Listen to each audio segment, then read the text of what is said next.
Tim Petrowich for Dateline Marion, and we're here this week again with Marion head football coach Kerry Martin, and we're entering week 5, and unusually because of this COVID, usually week 5 is the midpoint of the season, but now we're close to the end, and got a big game coming up this weekend. But before we do that, let's talk about last Friday's win, 41-7 over Althoff. And Coach, we talked after the game. It wasn't the most fluid or prettiest game by any stretch of the imagination, but the Wildcats were pretty effective. Yeah, you don't want to, you don't want to downplay a game where you win by that margin, but certainly it wasn't as clean or as sharp as we wanted it to be. We had a lot of drops, and it wasn't anything big. When I went back and looked at the film on Saturday, it was just a lot of little things that we've not been doing this year that we decided to do last Friday. And we had kind of a struggle in practice all week long, and we weren't sharp, and I think it carried over a little bit and kind of bit us. But thank goodness, Althoff's a little down, and they're rebuilding, and they had a lot of young kids playing. And if you're going to be down and you're going to misfire a little bit, that was I guess a good week to do it against a team that's trying to rebuild their program back up. So. But we can't do that again. We can't let that happen again. We got to get things straightened out. You talked about this possibly being the Althoff game, possibly being some sort of a trap game. Yeah. Considering you had them and they were down, and then the following week you're playing a Centralia team that at the time was undefeated. Do you feel like maybe that played into it a little bit? It might have. It could be a number of things. It could be that.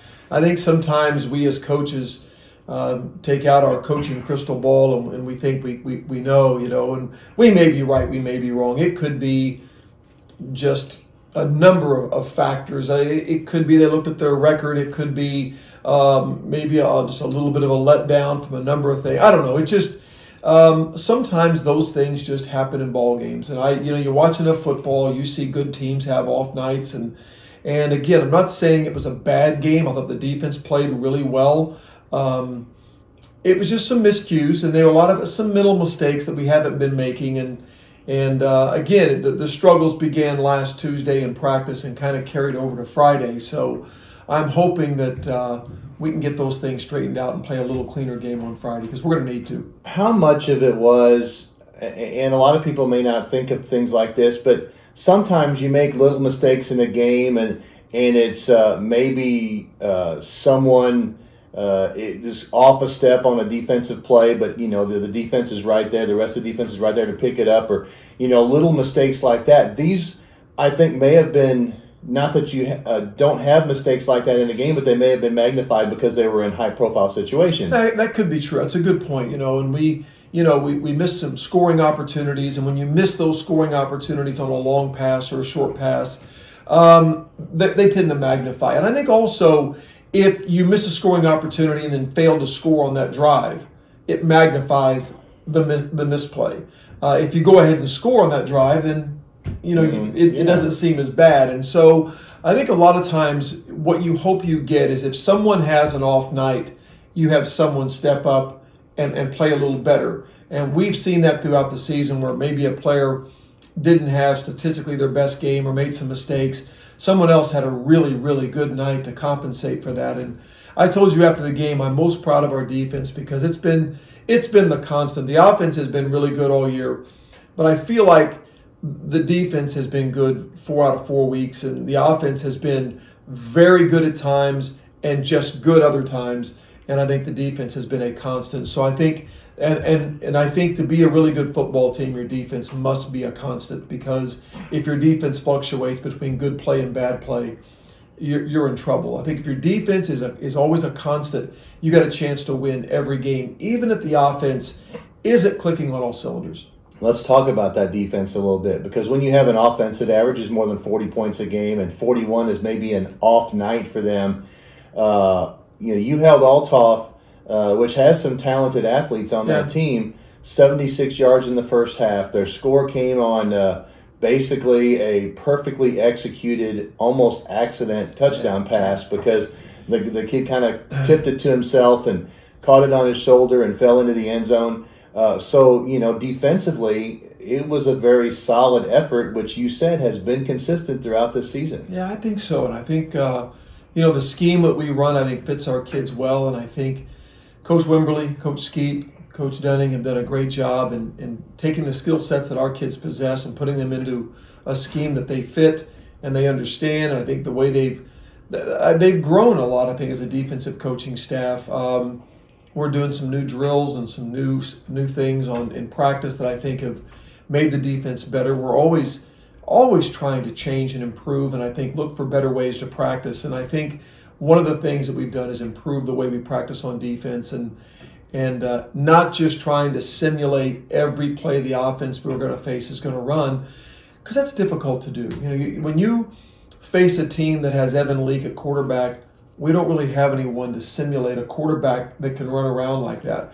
When you face a running back like Blakemore of Centralia, we don't really have a running back like him that's that big and that fast and runs the way he runs. And so to try to simulate it can give you a false sense of security. I think you stop it in practice and you go, hey, we got this figured out, and you play him, and it's totally different. So we still do some of that, don't get me wrong, but I think a lot of it is alignment and assignment and technique and recognition and getting in the right place and being in the right spot and using the techniques to shed blocks and things like that are going to carry over, I hope, to the games. I think the thing the casual observer is not going to notice, I see this a lot from watching the game on the sideline, and I think as a credit to your team too, is there are a lot of players that go in on the defense. You've got rotating defensive lines to start, and then more and more I see new names and new numbers on the field at linebacker, at defensive back, things like that. A lot of players are getting into the game, and I think it makes it easier to coach the defense when the kids can go all out knowing that there's someone who can back them up for a few plays if they need to come out. Well, we hope so, and that's the thing we tell them. I mean, rather than worry about losing a spot, make sure you're playing at maximum effort, because if you get tired, need a blow, let us know. Because, here's the thing. We have really two players that are playing both ways now, and that's the least amount we've had in a very long time. Then we do have people to come in and spell them, especially on the offensive side, to give them a break on offense, not defense. The next thing is we are rotating 7 defensive linemen, and that's legit. We are really rotating them in groups of 3 plus an extra, and a lot of those guys, well, all of them are juniors or sophomores. Most of them are sophomores, and so it's a young front, and I think they're getting better. But I think this has allowed them to play at a high level and then rotate out, catch their breath, recover a bit, and then get back and play at that high level again, rather than get fatigued, let bad habits start, and and then just don't perform as well. So those things have helped us. I think as the season's progressed, we've been able to kind of get into this 2-platoon idea where we can play an offense and a defense. Plus, much easier to make corrections when you've got almost your whole defense on the sideline while the offense is on the field. So there's a number of things that go into it. Sometimes you just don't have the right number of kids to do that, or positionally you don't have the right kids to go to platoon. And right now we're getting close to that. Let's talk about the offense a little bit. 41 points on an off night is still pretty good. And again, kids whose names we've heard a little bit, but who haven't been big-time players, have started to make big-time plays. And in particular, we've seen how fast Tommy Wiseman is, and now all of a sudden he gets to break a long run in a game and show off that speed a little bit. Yeah, we kept thinking week after week it's going to pop, and finally it did, because when Tommy gets in open space, he can really run. He's probably our fastest kid, and it has legit speed, and so it was nice to see him get that breakaway that we've come close to getting, either on a pass or on a run. But another guy contributes, and that's a really cool thing. I just off the top of my head, we had some good plays from Lucas Lanier and Cole Bundren. We had some good plays from Lucas Schrum again and Chase Isbell, and the receiving corps continues to spread the love and spread the wealth and make plays for us. Tyler Sema, who's been catching a lot of balls in traffic, and said he finally got some yards after catch this week, so he was pretty stoked about that. So, but like I said, when you're able to get that many kids involved when the game matters, I think it takes the pressure off one kid to perform night after night. And even if a young man doesn't have his best game, hopefully some other guys will compensate for that. And we talk about this a lot, but I still think it's worth talking about too. Is you've got obviously a standout quarterback in Hunter Simmons. You've got a next level receiver in Vincent Newsome, but your next level receiver in the last 2 games has a combined total of 4 catches and 1 touchdown. But that passing game still moves because Mason Gooch and Tyler Seema and Walker Fox with another touchdown catch on Friday night. All those guys are threats to catch the ball, and they're not afraid to go catch the ball. You're right. Jake Bruce, Tommy Wiseman, Talon Hance. And I'm not just trying to drop names. These are guys that are catching the ball. And then the backfield guys, Chase Isbell is one of our leading receivers out of the backfield. Lucas Schrum has had a couple of touchdown catches. And so, it's nice to be able to incorporate all of that. And like you said, there's no doubt that Vince is super talented. I think it can play at the next level if he chooses to do that in basketball or football. But, it's nice to not have to rely solely on him because he's going to get attention. He may get some double coverage. He may get some over-under coverage. And if that happens, it's gonna hurt him a little bit, but it should help the team because then that will open up some opportunities for a lot of other people. And Vince so far has been fine with that. If they want to take him away, it just makes other people a greater threat. Football is a funny game. We know that. You play Cahokia, and we talk about comparing scores and not to do that. You play Cahokia, beat Cahokia 23-22. Centralia the same week is beating Carbondale. Carbondale plays Cahokia, loses by 1 point, 20-19. Then Centralia plays Cahokia last Friday and loses 50-7. How strange is that? It's strange, and football is a funny game. Right? So I don't, it's hard to. Their best player Blake Moore didn't play, so I'm sure that had a physical impact and probably had a psychological impact as well. Games can also get away from you, and what can happen is, let's say, just for instance, I've got the film, I've watched the film, but maybe Cahokia gets up 2 or 3 scores, and Centralia has to get out of their game, which is give Blake Moore the ball, right, and throw the ball more, which is not their strong suit. It's not that they can't; they can throw the ball. They got great athletes at the receiving core, and they throw the ball better than I think some people have told us they do. But it's not. Blake Moore is their best opportunity, I think. And so maybe Centralia is forced to throw the ball more than they want to, and that's not really their game. And so then all of a sudden things just kind of unravel for you and the game can get out of hand. And Cahokia has a tendency to score in flurries, as you and I talked. Touchdown, turnover, touchdown. Next thing you know, they put up 21 points in 3 minutes, and you're scratching your head going, we were just in this game. Yeah. So I think in some ways, that's kind of what happened. I think Centralia just got behind, kind of got out of their game plan. They had to. I've been there, and the game got away from them. They're a much, much better football team than a 50-7 score. So I'm leery of our kids seeing that score. We've talked to them about the game and how that can happen, and I promise you they are a much better football team than that. And just even watching the film, I didn't get the sense watching the film the score was that bad. I just didn't. They've got really good athletes. They're a very physical football team. They're very aggressive, and I think he does a great job coaching them up. And let's talk about Blake Moore because I think he deserves to talk about.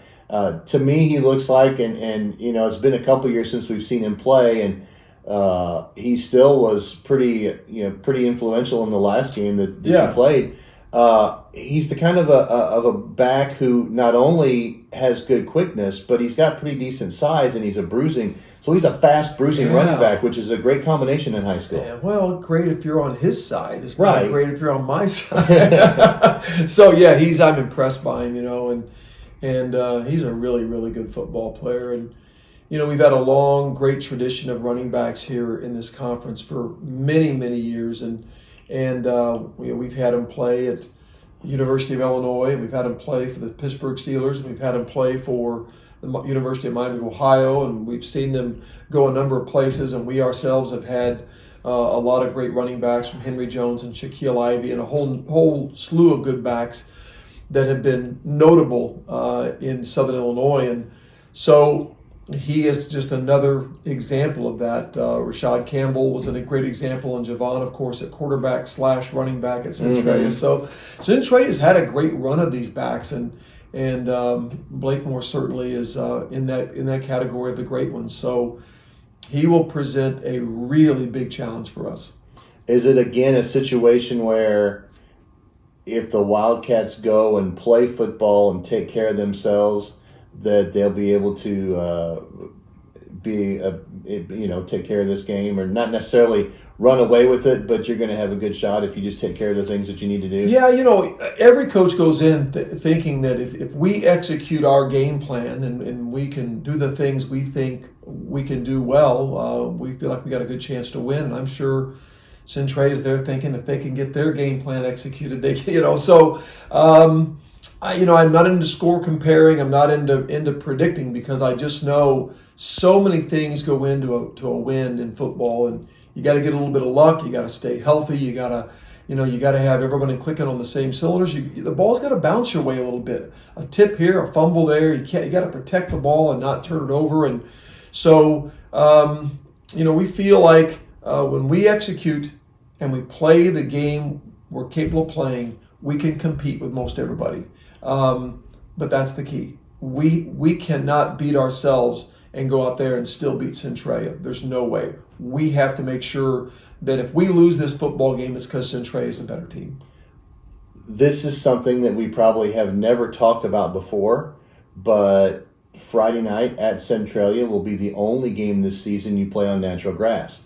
Have you taken that into consideration in preparation this week? Are you going to be practicing on the grass a little bit? I think psychologically your kids need to set foot on grass at some point. And we've prided ourselves on going out and having some of our best practices on grass. One year, I think we went so far as to believe that our grass practices were actually better. I don't know why, but it's not lined, it's not in great shape, but it is a place that we can go and practice and at least acclimate a little bit, so psychologically we don't take the field at Centralia and feel funny about it. Now, our grass isn't as good as the grass they have. They have a great field. A nice field. They have a really nice field, and I'm sure it'll be in great shape. But yeah, we'll do some things on the grass the next few days. Limited fans, only 150 visiting fans this week, and tickets have to be purchased in advance. We have found out those 150 Marion fans can be pretty loud too. They can, yeah. We always are proud of the fact that when we get our fans on our sideline, we just make it a home game on the road, and that's how we call it. And so we appreciate our fans at home. We appreciate our road fans and being vocal and getting behind us. So it's a great place to play. Their new facility they had a few years now is a great stadium, and it ought to be a great atmosphere, even though it's limited. And notice a few of the kids that have been banged up were back in action last week, getting healthy again. Yeah, I think so. We've got some kids back with us this week, and that's a good thing. And so hopefully we'll be almost at full strength. All right. Marion at Centralia, 7 o'clock Friday night. That's Marion head football coach Kerry Martin. For Dateline Marion, I'm Tim Petrowich.